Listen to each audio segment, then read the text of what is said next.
Powered by the Montana Television Network. This is the 10 o'clock news on Q2, Montana's news leader.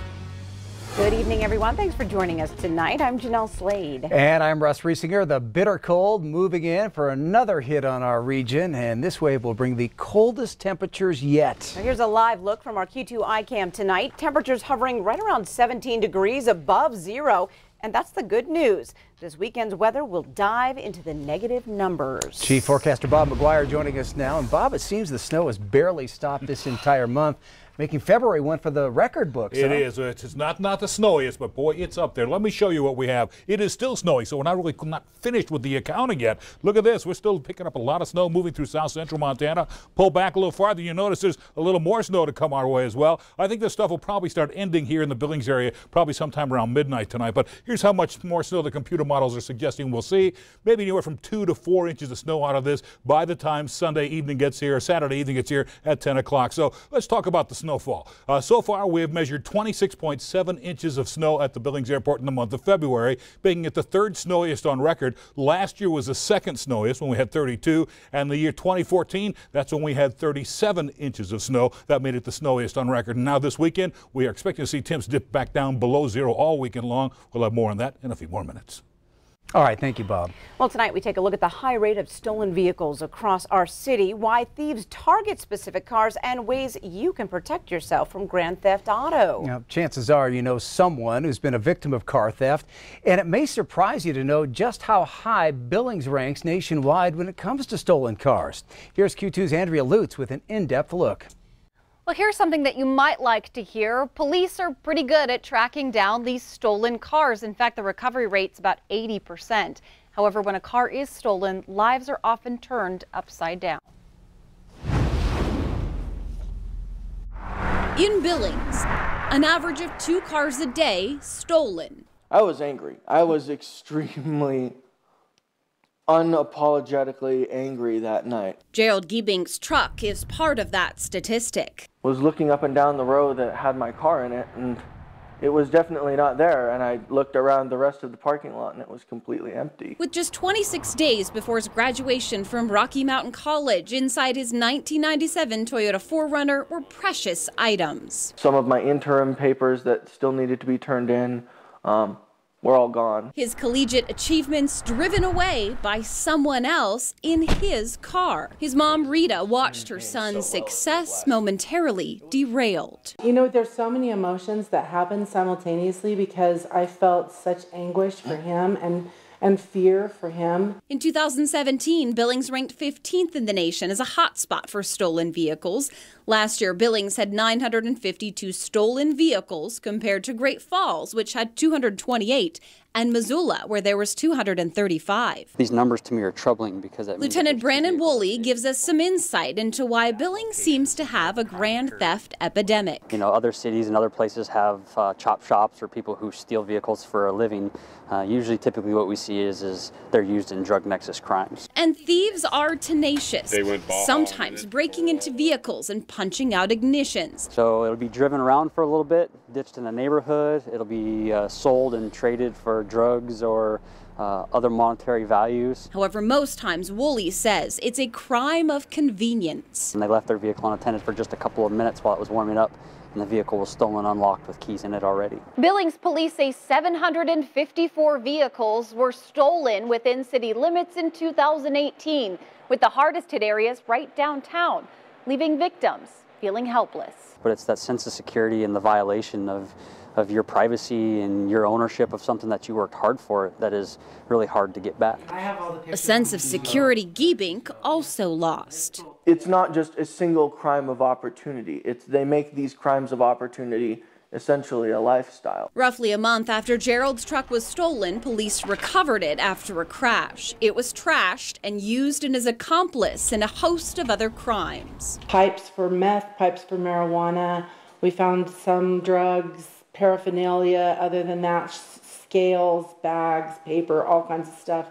We found a handgun. So they worked to return items. This necklace with someone's ashes inside, one of the last to find its home. The degree that it affects your own personal safety, I just really don't think you can measure that. So the Giebinks proposed this: support for community resources and a little bit more stake in one's personal security as a way to park this sweeping epidemic of stolen cars.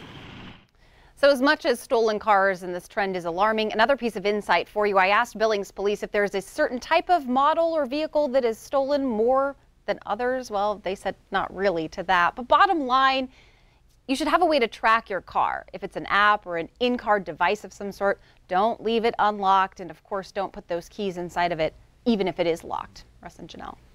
All right, thanks, Andrea. Well, a lawsuit filed by the family of a man who was shot and killed by a Billings police officer back in 2014 has now been settled. Richard Ramirez was shot by Officer Grant Morrison during a traffic stop on the Billings South Side. A coroner's inquest held the next year determined Morrison was justified in shooting Ramirez. And a year later, in 2016, the Ramirez family filed a suit against Morrison, the city of Billings, and police chief Rich St. John. The case was scheduled for a jury trial that would have begun on Monday, but it was settled out of court this week. While the terms have not yet been released, the family's attorney, J.R. Casillas, tells Q2 tonight there was a financial settlement reached. He also told us while he would have liked to have taken the case to trial, the family felt it was time for closure. Billings Assistant Administrator Kevin Iflin says city officials looked at the realities of civil cases and the cost of that case moving forward and decided to agree on the deal. He also says the city stands by the original verdict from the coroner's inquest. In other news tonight, a Crow tribal judge orders the tribe's vice chairman to stop publicly claiming he's the tribe chair. Crow tribal judge Eldina Bear-Don't-Walk granted an injunction sought by Chairman A.J. Not Afraid, who was elected to the position in 2016. Now, last year, Carlson Duke Goes Ahead and the tribe's secretary, Sean Backbone, say they successfully recalled Not Afraid, which has led to a huge power struggle with the tribe's leadership. In a 3-page ruling, the judge wrote the dueling claims to the chairmanship created irreparable harm for the tribe, and public interest demands that one leader be identified.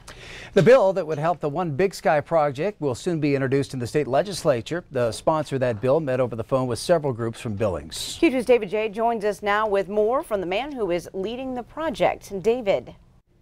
Well, Jeanelle, Russ, the bill would help more than Billings. It would be a statewide economic development plan. Big Sky Economic Development Executive Director Steve Arviskow says the current statewide plan was written 20 years ago. A bill that started with One Big Sky could benefit the whole state now.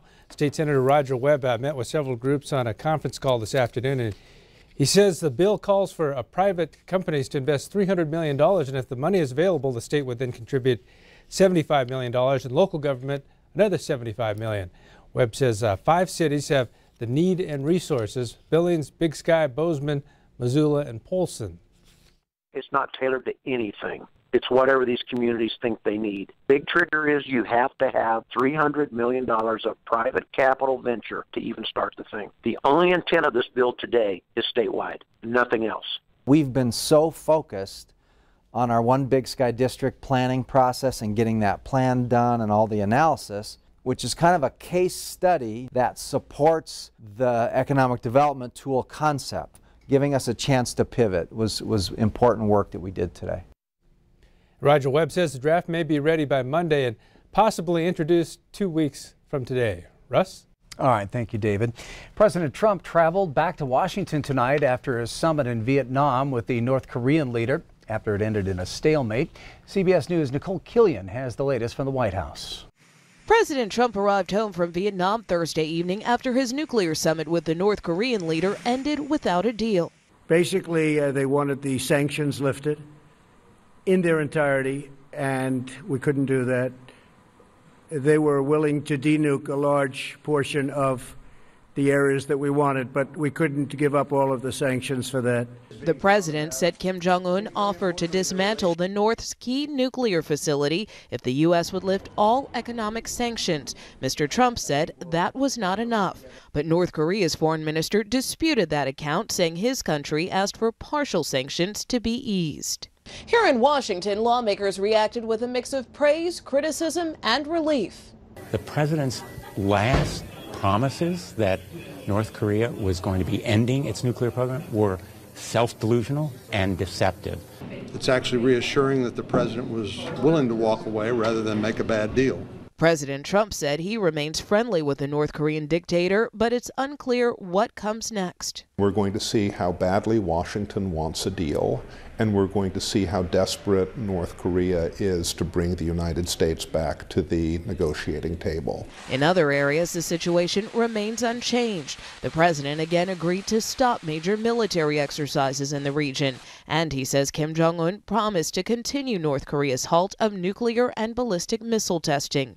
Nicole Killian, CBS News, the White House. Well, North Korea is estimated to have between 30 and 60 nuclear warheads, though their reliability remains in question.